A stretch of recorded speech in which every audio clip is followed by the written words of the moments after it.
इसी प्रकार से बाबा विश्वनाथ ज्योतिर्लिंग का प्रादुर्भाव हुआ। और महाराज आगे कहते हैं, शौनकादि ऋषियों ने पूछा, महाराज त्र्यंबक का आविष्कार विश्व रूप अविश्व रूप धारण करके भगवान त्र्यंबक का कैसे प्रादुर्भाव हुआ? कहे महाराज जय हो, बाबा के गण हैं, बाबा के भक्त हैं और बहुत सुंदर हैं, बहुत उत्तम विचार के हैं और बाबा की इनके ऊपर कृपा करें और पूर्ण रूप से आशीर्वाद है और भैया लोगों का सहयोग बना रहे, प्रभु की कृपा बनी रहे, ऐसे ही सब दान पुण्य करते रहें। और महाराज कहते हैं त्र्यंबक नामक वह ज्योतिर्लिंग हे सूचनिका हे शौनकादि ऋषियों, एक बार जहां पर गौतम ऋषि निवास करते थे उस स्थान पर, जो कि आज महाराष्ट्र में स्थित है, गोदावरी नाम से प्रसिद्ध है। और महाराज उस स्थान पर अकाल पड़ गया, सूखा पड़ गया। तब गौतम जी ने श्री हरि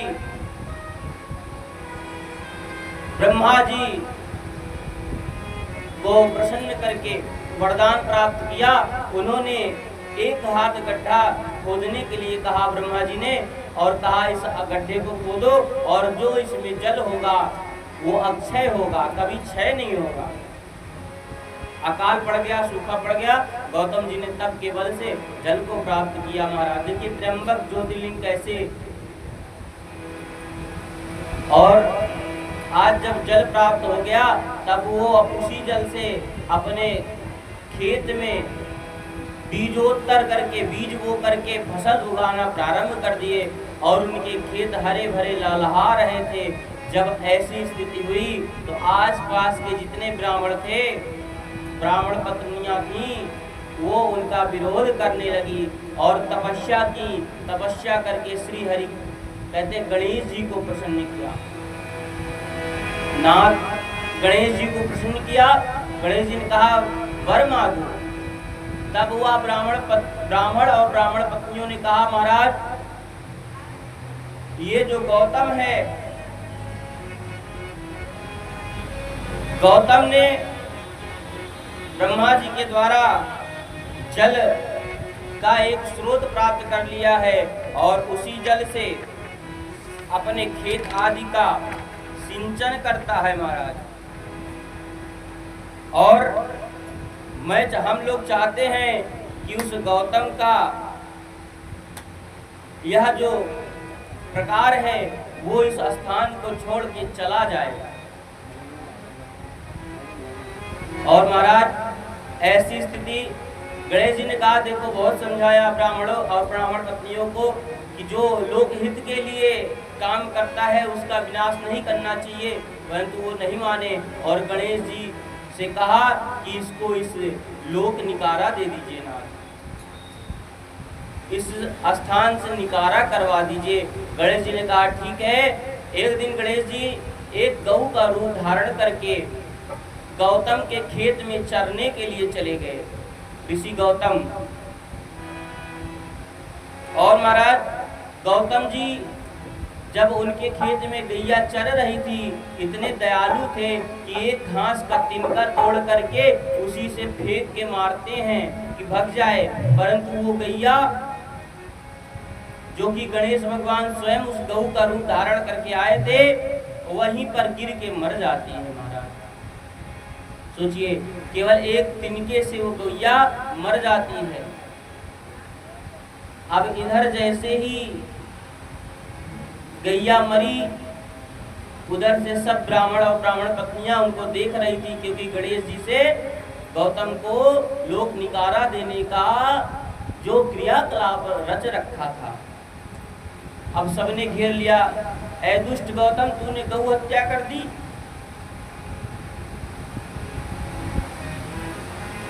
ब्राह्मण होकर के गौ हत्या कर दिया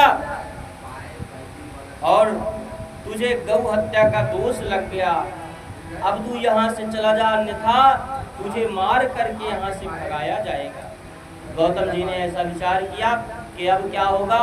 उन्होंने ब्राह्मण और ब्राह्मण पत्नियों से हाथ जोड़कर निवेदन किया कि मुझसे जो भूल हुई है उसका कोई प्रायश्चित। उन्होंने कहा जाओ इस पृथ्वी की 3 परिक्रमा करो और नीलगिरी पर्वत का 7 बार परिक्रमा करो और गंगा को बुला करके उसमें स्नान करो, क्योंकि उस समय अकाल के कारण गंगा भी नहीं थी। हर युग में गंगा सूख जाती। उन्होंने कहा ठीक है, जो आप लोगों को सही लगे। तपस्या किए और महाराज उनके तप से भगवान शिव वहीं पर शिवलिंग की स्थापना किए और वहीं पर स्थापना करके शिव की पूजा आराधना किया। शिव जी प्रसन्न हुए। शिव जी ने कहा मांगो, क्या मांगते हो। कहा हे नाथ, मैंने पृथ्वी की परिक्रमा कर ली, गिरी की परिक्रमा कर ली और अब आप हमें वरदान दीजिए कि गंगा जी यहाँ आए और मेरा पाप का नाश करें। और महाराज के शिव जी के वरदान से उन्होंने गंगा जी का आवाहन किया। गंगा जी आई। आज उसी गंगा में स्नान करके कहते हैं जब बृहस्पति